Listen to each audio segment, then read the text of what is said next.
Hi all, welcome to PSC facts. ഇന്ന് നമ്മൾ നോക്കാൻ പോകുന്നത് ഏറ്റവും പ്രധാനപ്പെട്ട 10 കറണ്ട് അഫെയർസാണ്. നമുക്ക് ഓരോന്നായിട്ട് നോക്കാം. 2028 ഒളിമ്പിക്സിന് വേദിയാകുന്ന നഗരം ഏത്? Los Angeles. 2028 ഒളിമ്പിക്സിന് വേദിയാകുന്ന നഗരം ലോസ് ഏഞ്ചൽസ്.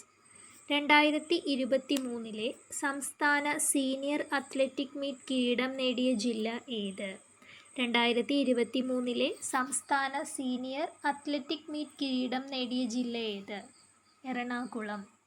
സ്വകാര്യ മേഖലയിലെ രാജ്യത്തെ ഏറ്റവും വലിയ ബഹിരാകാശ വാഹന നിർമ്മാണ കേന്ദ്രം നിലവിൽ വന്നത് എവിടെയാണ് നിലവിൽ വന്നത്? ബാംഗ്ലൂര്. സ്വകാര്യ മേഖലയിലെ രാജ്യത്തെ ഏറ്റവും വലിയ ബഹിരാകാശ വാഹന നിർമ്മാണ കേന്ദ്രം നിലവിൽ വന്നത് ബാംഗ്ലൂർ. 2023 ജാനുവരിയിൽ ആദായ നികുതി പരിധി 5 ലക്ഷത്തിൽ നിന്ന് എത്ര ലക്ഷമായിട്ടാണ് ഉയർത്തിയത്? 7 ലക്ഷം രൂപ.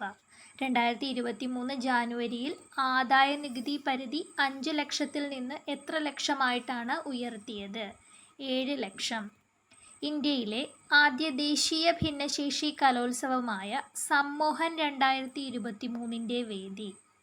ഇന്ത്യയിലെ ആദ്യ ദേശീയ ഭിന്നശേഷി കലോത്സവമായ സമ്മോഹൻ 2023 വേദി എവിടെയായിരുന്നു?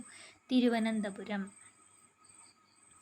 കിടപ്പു രോഗികൾക്ക് സൗജന്യ റേഷൻ വീട്ടിലെത്തിക്കുന്ന സംസ്ഥാന ഭക്ഷ്യവകുപ്പിൻ്റെ പദ്ധതി ഒപ്പം.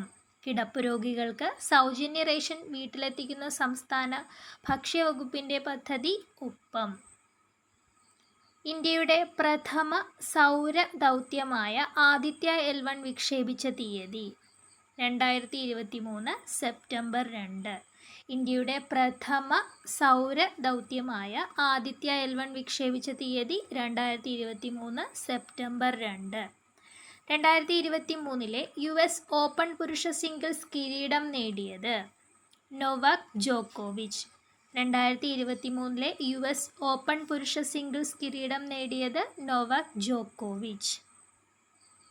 2022 മാതൃഭൂമി സാഹിത്യ പുരസ്കാര ജേതാവ്? A. സേതുമാധവൻ. 2022 മാതൃഭൂമി സാഹിത്യ പുരസ്കാര ജേതാവ് A. സേതുമാധവൻ. 2022 ഹരിവരാസന പുരസ്കാരം ലഭിച്ചത് ആർക്കാണ്? ആലപ്പി രംഗനാഥ്. 2022 ഹരിവരാസന പുരസ്കാരം ലഭിച്ചത് ആലപ്പി രംഗനാഥ്.